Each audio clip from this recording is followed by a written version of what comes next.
The Gauteng African National Congress Youth League, or should I say officials, met with Premier David to discuss changes to his cabinet. Now, the ANC Youth League, on the other hand, the Youth League here in Gauteng has hit out at the party in the province, claiming that young people should be given an opportunity to lead. For more on this, I am joined now by the spokesperson of the Gauteng ANC Youth League, Nkosana Mtolo. Mr. Mtolo, thank you very much for your time. I want to begin this conversation by asking first whether you know for certain who is going to be appointed the MEC of Health. Thank you very much for having us, Oli, and good morning to your viewers. We don't know for certainty who is going to be appointed. You would know that issues of deployment, that it's a discussion between the Premier and the office bearers of the ANC. And so we're not privy to those discussions. All right, let's talk then about the member of the Youth League who is in the provincial legislature that has been asked to resign. Who is that member, and what is your stance as the Youth League? Look, we have it in good authority.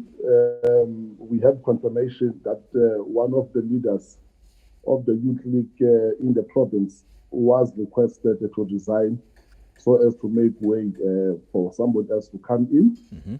So our position is very simple. We do not believe and think that young people should be sacrificed so that they can make space for old. And especially at a time where we are complaining generally about the representation of young people in key state institutions. And so that's why we then thought we must come out and say we do not support any move from the leadership to request that young people should step down from their positions of responsibility in order to make a way for the old. Yeah, Nkosana, I'm going to ask you for a name. Who is the member that has been asked to resign from the legislature? And in your understanding, who is he making way for? Is it Pakstow? Well, I'm not going to confirm whether the member who has been requested to deny is making way for Pakstow. All we can tell you is that a certain member would have came to us and briefed us on the discussion that they would have had with him. So whether he was making way for Pakstow or not, unfortunately, we're not in a position to confirm it. We are not privy to those discussions.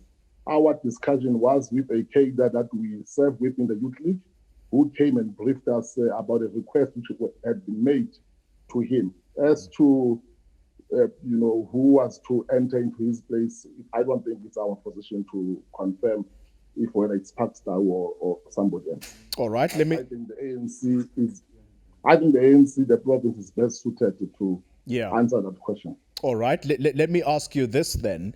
Bandile Masuku, Dr. Bandile Masuku, the former MEC of Health in the province, he was dismissed in October in relation to alleged PPE corruption.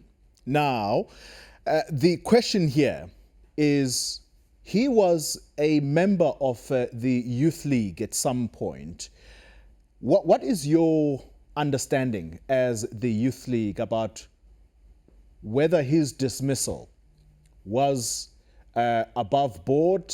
Is it something that you supported? Because the claim is that he failed in his administrative duties to try and make sure that corruption does not happen within his department. As a former member of the Youth League, do you support that decision that was taken by the Provincial ANC Integrity Commission that he should step aside? Whether you are a former or a current member of the ANC Youth League, it does not necessarily mean it will guarantee you protection when your conduct must be scrutinized. In an event where there are allegations of corruption, maladministration, and so forth, it does not matter whether you are a former leader of the Youth League. We've got a zero tolerance attitude towards corruption and its accusations. So you would remember when the malfeasance or the allegations of corruption were reported to have taken place in the Department of Health, we would have been among the first organization to come out and to call for a probe and to also call for those who are implicated to be dealt with. And we are very happy. There was a thorough process conducted by the Integrity Committee. The PC of the ANC deliberated on this issue. The SIU was brought in, and on the basis of the information that was available to them, it was decided that Comrade Bandile ought to step down. And we are very happy when the ANC takes decisive action against allegations of corruption, irrespective of who the perpetrator or the alleged perpetrator might be. Yeah. Where there are allegations of corruption, we expect our organization, we expect our government, we expect law enforcement agencies to step in and to be decisive, irrespective of who you are in the political office you occupy. Nobody is above the law, and everybody should be subjected to scrutiny, especially where allegations of corruption have been leveled and they can be proven. All right, so it's clear then that you stand by the decision of the party to do that. My next question to you has to do with what some are seeing as double standards that are being applied by the ANC. What am I talking about? The provincial ANC secretary in Gauteng, Jacob Kawe. He is understood to be engaged to a person who is a CEO of a company that was awarded a contract, irregularly so, in the Mfuleni municipality. Yet, there is no question about Jacob Kawe presenting himself before the Integrity Commission or the contract in question being rescinded or withdrawn.